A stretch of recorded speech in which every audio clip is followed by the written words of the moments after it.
وزیر اعظم شہباز شریف کا صدر عارف الوی کو 5 صفحات اور 7 نکات پر مشتمل جوابی خط۔ صدر عارف الوی نے وزیر اعظم شہباز شریف کو 24 مارچ کو خط لکھا تھا۔ شہباز شریف نے کہا کہ کہنے پر مجبور ہوں کہ آپ کا خط تحریک انصاف کی پریس ریلیز دکھائی دیتا ہے۔ آپ کا خط یک طرفہ حکومت مخالف خیالات کا حامل ہے جن کا آپ کھلم کھلا اظہار کرتے ہیں۔ آپ کا خط صدر کے آئینی منصب کا آئینہ دار نہیں، آپ مسلسل یہی کر رہے ہیں۔ 3 اپریل 2022 کو آپ نے قومی اسمبلی کی تحلیل کر کے سابق وزیر اعظم کی غیر آئینی ہدایت پر عمل کیا۔ قومی اسمبلی کی تحلیل کے آپ کے حکم کو سپریم کورٹ نے 7 اپریل کو غیر آئینی قرار دیا۔ آرٹیکل 91 کلاز 5 کے تحت بطور وزیر اعظم میرے حلف کے معاملے میں بھی آپ آئینی فرض نبھانے میں ناکام ہوئے۔ بات کریں گے، ہمارے ساتھ اویس کیانی موجود ہیں۔ اویس بتائیے کہ اس متعلق بہت تفصیلی جو ہے وہ خط ہے جس کے مندرجات آپ بھی بتا رہے تھے۔ اس کے علاوہ خط میں جو ہے بات کی گئی ہے کہ کئی موقع پر آپ منتخب آئینی حکومت کے خلاف فعال انداز میں کام کرتے آ رہی ہیں۔ جو شہباز شریف ہے انہوں نے مزید لکھا ہے کہ میں نے آپ کے ساتھ اچھا ورکنگ ریلیشن شپ قائم کرنے کی پوری کوشش کی۔ اپنے خط میں آپ نے جو لب و لہجہ استعمال کیا ہے اس سے آپ کو جواب دینے پر مجبور ہوا ہوں۔ انسانی حقوق کی جو خلاف ورزیوں کا آپ حوالہ دے رہے ہیں وہ ایک جماعت کے سیاستدانوں اور کارکنوں کے حوالے سے ہے۔ 10A اور 4 کے تحت آئین اور قانون کا مطلوبہ تحفظ ان تمام افراد کو دیا گیا ہے۔ قانون نافذ کرنے والے اداروں نے ریاستی عملداری کے لیے قانون اور امن و امان کے نفاذ کے مطلوبہ ضابطوں پر سختی سے عمل کیا ہے۔ تمام افراد نے قانون کے مطابق داد رسی کے مطلوبہ فارم سے رجوع کیا ہے۔ جماعتی وابستگی کے سبب آپ نے قانون نافذ کرنے والے اداروں پر حملے کو یکسر جو ہے فراموش کر دیا ہے۔ آپ نے نجی اور سرکاری املاک کی توڑ پھوڑ افراتفری پیدا کرنے کی کوششوں کو نظر انداز کیا ہے۔ پی ٹی آئی کی ملک کو معاشی ڈیفالٹ کے کنارے لانے کی کوششوں کو آپ نے نظر انداز کر دیا ہے۔ پی ٹی آئی کی وجہ سے آئین، انسانی حقوق اور جمہوریت کے مستقبل سے متعلق پاکستان کی عالمی ساکھ جو ہے وہ خراب ہوئی ہے۔ آپ نے بطور صدر ایک بار بھی عمران خان کی عدالتی جو کارروائیوں پہ جو اثر انداز جو ہو رہی ہیں اس کو بالکل بھی جو ہے وہ نہیں دیکھا۔ اس کے علاوہ جو ہے دیگر اہم چیزوں پر جو ہے وہ اس میں روشنی ڈالی گئی ہے اور پہلی طور پر جو آئین کے آرٹیکل 48 کلاس 1 کے تحت صدر کا جو کابینہ یا وزیر اعظم کے ایڈوائس کے مطابق کام کرنے کا پابند ہے۔ صدر کو مطلع رکھنے کی حد تک اس کا اطلاق ہے، نہ زیادہ نہ اس سے کم۔ وفاقی حکومت کے انتظامی اختیار کو استعمال کرنے میں وزیر اعظم صدر کی مشاورت کا پابند نہیں ہے۔ جناب صدر، میں اور وفاقی حکومت آئین کے تحت اپنی ذمہ داریوں کو پوری طرح آگاہ ہیں۔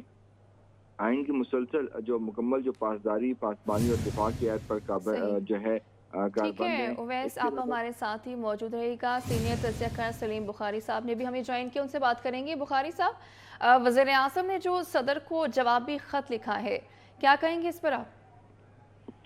پہلی بات تو یہ کہ یہ خط لکھنا بہت ضروری تھا، اس لیے کہ صدر الوی صاحب کو یہ معلوم ہونا چاہیے کہ ان کا جو عہدہ ہے اس کی حیثیت ایک پوسٹ مین سے زیادہ نہیں ہے، کیونکہ وہ کوئی بھی ایکشن حکومت کے حوالے سے نہیں لے سکتے جب تک پرائم منسٹر کی ایڈوائس ان کو اویلیبل نہ ہو۔ وہ پوسٹ مین بننے کی بجائے پورا کا پورا جی پی او بن کے بیٹھے ہیں اور ان کے مد نظر صرف ایک چیز ہے اور وہ ہے تحریک انصاف کو پروٹیکٹ کرنا اور اس کی غلط باتوں کے اوپر ایک ایسی پوزیشن لینا جو کہ آئین کے اعتبار سے ٹھیک نہیں ہے۔ میں سمجھتا ہوں کہ یہ خط لکھنا بہت ضروری ہو گیا تھا، اس لیے کہ صدر الوی صاحب تو بالکل ایک پارٹی کے کارکن کی حیثیت سے خود حاضر ہوتے ہیں، تقریباً ہفتہ وار بنیاد پر عمران خان صاحب کے پاس ہدایت لیتے ہیں اور اس کے مطابق ایکٹ کرتے ہیں۔ جو ایک بات پہلے عمران خان صاحب نے کہی تھی کہ مجھے 1.5 سال تو پتہ ہی نہیں لگ سکا کہ وزارت عظمیٰ کا عہدہ کیا ہے اور کیسے کنڈکٹ کرنا ہوتا ہے۔ الوی صاحب کو میرا خیال ہے پورے 5 سال ہونے والے ہیں، اس میں سمجھ نہیں آ کے دی کہ یہ عہدہ کن چیزوں کا متقاضی ہے، آئین کہاں تک ان کو اجازت دیتا ہے۔ ان کے تمام تر ایکشن جو ہیں وہ ایک پارٹی کے کارکن یا ایک پارٹی کے سطحی لیڈر کی حیثیت سے ہیں۔ انہوں نے کہیں وہ سیگیسٹی نہیں دکھائی ہے، کہیں وہ پولیٹیکل ایکومن نظر نہیں آتا ان کے جو ایک ملک کے صدر کے اہل ہو۔ تو میں سمجھتا ہوں اس خط کے مندرجات کو اگر پڑھا جائے تو آپ کو پتہ چلے گا کہ جتنے بھی نقطے آج وہ اس حکومت پر اٹھا رہے ہیں اس سے بدتر صورتحال رہی ہے پی ٹی آئی کے دور میں، لیکن ان کی زبان سے ایک لفظ تک کبھی نہیں نکلا۔ تو یہ خط جو ہے یہ ایک طرح کا آئینہ دکھانے کی بات ہے، اور میں سمجھتا ہوں کہ ٹھیک کیا پرائم منسٹر نے کہ ان کو ان کے عہدے کے حوالے سے کیا ذمہ داریاں ہیں اس کی طرف بھی اس میں اشارہ ہے اور کہاں کہاں ان کی ناکامیاں ہیں اس کی طرف بھی اشارہ ہے. تو یہ خط جو ہے یہ میرے خیال سے اس کی نوعیت تاریخی اعتبار سے اس لیے ہوگی کہ آج تک ملک کے کسی صدر نے اس طرح سے پارٹیزن ہونے کا جو ثبوت ہے وہ نہیں دیا ہے, اور یہ ایک طرح کی مثال بن جائے گی کہ ایک صدر کو وہ جو کچھ نہیں کرنا چاہیے وہ جو ہے الوی صاحب نے اپنے دور اقتدار میں کیا ہے. ٹھیک ہے, یعنی کہ صدر کو بھی اپنی ذمہ داری کا احساس کرنا چاہیے. سلیم بخاری صاحب, آپ کے وقت کا بہت شکریہ. اویس, آپ نے بھی اپڈیٹ کیا, آپ کو بھی بہت شکریہ. موجودہ حالات میں الیکشن نہیں ہو سکتے, تمام سیاسی جماعتوں کو مل کر سیاسی درجہ حرارت کو کم کرنا ہوگا. وزیر قانون اعظم نذیر تارڑ کی پروگرام نسیم زہرا ایٹ پاکستان میں گفتگو.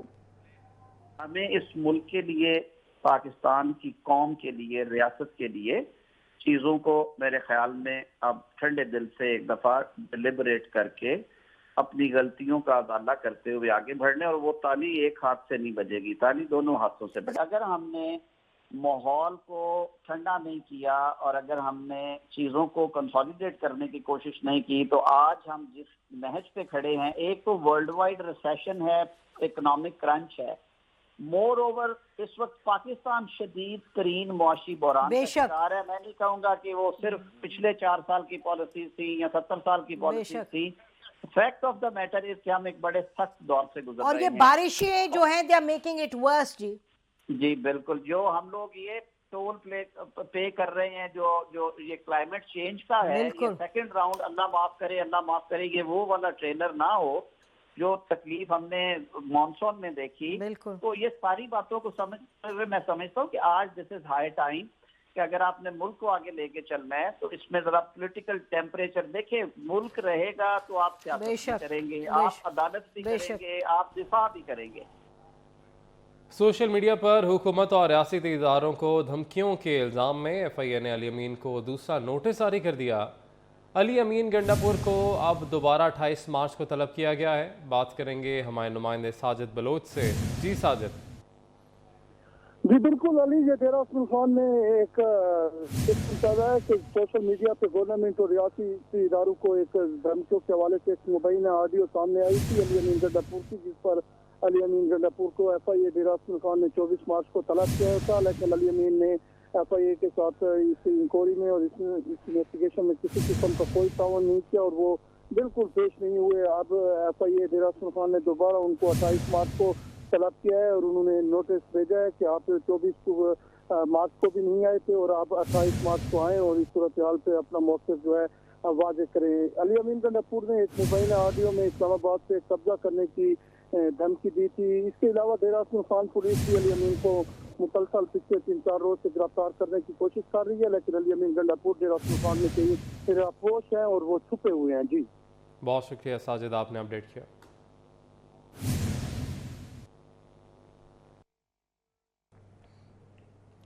وزارت داخلہ پنجاب نے حکومت بلوچستان سے حسان نیاسی کی حوالگی کی درخواست کر دی.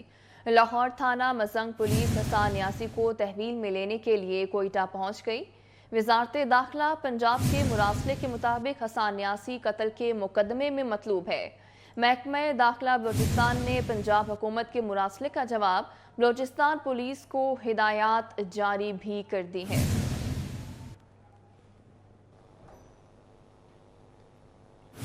خوابوں کے بادشاہ پیپلز پارٹی کے سینئر رہنما منظور وسان نے ملک میں ایمرجنسی کے نفاذ سمیت بڑی پیش گوئیاں کر دی. وہ کہتے ہیں کہ عمران خان کو وزیر اعظم بنتا یا اقتدار میں آتا نہیں دیکھ رہا. ہو سکتا ہے 8 اکتوبر کو بھی الیکشن نہ ہو. پیپلز پارٹی چاہتی ہے الیکشن ہو, مگر حالات بتا رہے ہیں کہ الیکشن وقت پر نہیں ہوں گے. اگر فنڈز نہ ہوئے تو انتخابات مشکل ہو جائیں گے. ملک میں ایمرجنسی بھی لگ سکتی ہے. کیئر ٹیکر سیٹ اپ یا کچھ وقت کے لیے نیوٹرل حکومت بھی آ سکتی ہے. 8 اکتوبر میں بھی الیکشن نہ ہو اور نیکسٹ ایئر کے لیے ڈیٹ مقرر کی جائے. حالات تھوڑے بگڑتے جا رہے ہیں. عمران خان دوبارہ وزیر اعظم یا اقتدار میں نہیں دیکھ رہا ہوں. ایمرجنسی لگی سکے تھی, کیئر ٹیکر یا کچھ عرصے لائے نیوٹرل کولیشن حکومت ٹھہی سکن تھی, یہ امکانات ہے.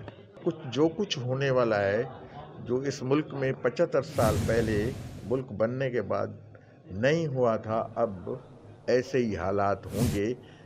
وزیر اطلاع سندھ شرجیل میمن امارات ایئر لائن کی پرواز EK 603 کے ذریعے کراچی ایئرپورٹ سے دبئی روانہ ہو گئے۔ شرجیل میمن کا عدالت سے اجازت ملنے کے بعد ECL سے نام نکالا گیا۔ پیپلز پارٹی رہنما اور سابق مشیر پیٹرولیم ڈاکٹر عاصم حسین بھی بیرون ملک روانہ ہوئے ہیں۔ ڈاکٹر عاصم حسین غیر ملکی ایئر لائن کی پرواز سے لندن گئے۔ ڈاکٹر عاصم چند روز بیرون ملک قیام کے بعد وطن واپس پہنچیں گے۔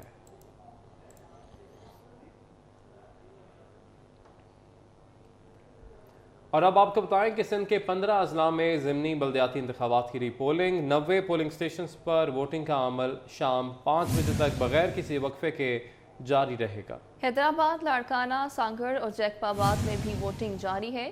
خواتین اور معمر افراد سمیت شہریوں کی بڑی تعداد پولنگ سٹیشنز پر اپنا حق رائے دہی استعمال کر رہے ہیں۔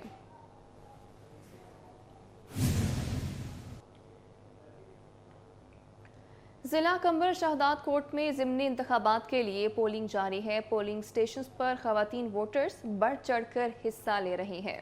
ضلع بھر میں 13 پولنگ سٹیشنز قائم ہیں، جبکہ سیکیورٹی کے سخت انتظامات کیے گئے ہیں۔ مزید بھی بتا رہے ہیں ہمارے نمائندے اخلاق چانڈیو۔ جی اخلاق۔ بالکل، سندھ کے ضلع کمبر میں جو ہے ووٹنگ کا عمل جو ہے وہ شروع کر دیا گیا ہے اور بڑی تعداد میں یہاں پر جو ہے اس وقت وارڈ نمبر 12 کی بات کی جائے تو یہاں پر خواتین کی زیادہ تر جو ہے ووٹنگ کا عمل شروع کر دیا گیا ہے۔ یہاں پر مرد کم نظر آ رہے ہیں اور خواتین زیادہ ہونے کے باعث ہے ووٹنگ کا عمل تیزی سے جاری ہے۔ اور وارڈ نمبر 12 میں جو ہے پاکستان پیپلز پارٹی کے امیدوار شعبان علی شیخ اور جمعیت علماء اسلام کے امیدوار محمد یونس لاکھوں کے مقابل یہاں پر مقابلہ جاری ہے، زیادہ تر دیکھا جا رہا ہے۔ وارڈ نمبر 3 کی بات کی جائے ٹاؤن کمیٹی وگن کی تو وہاں پر بھی پاکستان پیپلز پارٹی اور PTI میں جو ہے مقابلہ مطلع ہے۔ اور اس کے علاوہ جو ہے وارڈ نمبر یونین کونسل بگودڑو کی بات کی جائے تحصیل قبو سے وہاں پر 6 ڈسٹرکٹوں پر جو ہے وہاں پر ووٹنگ کا عمل جاری ہے۔ وہاں پر جمعیت علماء اسلام اور آزاد امیدواروں میں جو ہے مقابلہ سامنے دیکھا جا رہا ہے۔ اور یہاں پر جو ہے خاص کر کے یہاں پر سیکورٹی کی بات کی جائے، سیکورٹی کے بھی سخت انتظامات کیے گئے۔ یہاں پر ووٹر جو ہے بڑی تعداد میں خواتین کی جو ہے ووٹنگ کا عمل تیزی سے جاری ہے اور یہاں پر جو ہے خواتین اپنے من پسند امیدوار کو ووٹ کاسٹ کرنے کے لیے یہاں پر پنجی لائنیں یہاں پر لگی ہوئی ہیں۔ اور یہاں پر جو ہے ڈپٹی کمشنر کمبر شہداد کوٹ سلیم اللہ اوڈھو اور SSP کمبر جو ہے یہاں پر پہنچ کر اس کا جو ہے پولنگ نمبر 12 کا جو ہے جائزہ بھی لیا ہے۔ اور یہاں پر ووٹنگ کا عمل اور جہاں پر جو پریزائڈنگ آفیسر کی آفیسی یا ووٹنگ کا جہاں پر بوتھ ہے وہاں پر کا بھی جائزہ لیا ہے، جس کے بعد وہ بھی یہاں سے روانہ ہو چکے ہیں۔ اور یہاں پر جو ہے زیادہ تر ووٹنگ کا عمل جو ہے وہ جو ہے امن و امان کے ساتھ جو ہے جاری ہے۔ بہت شکریہ اخلاق، آپ نے اپڈیٹ کیا۔ سر پارکر میں بلدیاتی انتخابات کے سلسلے میں ری پولنگ جاری ہے۔ تحصیل چھاچروں کی یونین کونسل ہرار کے پولنگ سٹیشن مبارک رند جلنے کے باعث دوبارہ انتخابات ہو رہے ہیں۔ تھر پارکر میں بلدیاتی انتخابات کے سلسلے میں ری پولنگ جاری ہے۔ تحصیل چھاچروں کی یونین کونسل ہرار کے پولنگ سٹیشن مبارک رند جلنے کے باعث دوبارہ انتخابات ہو رہے ہیں۔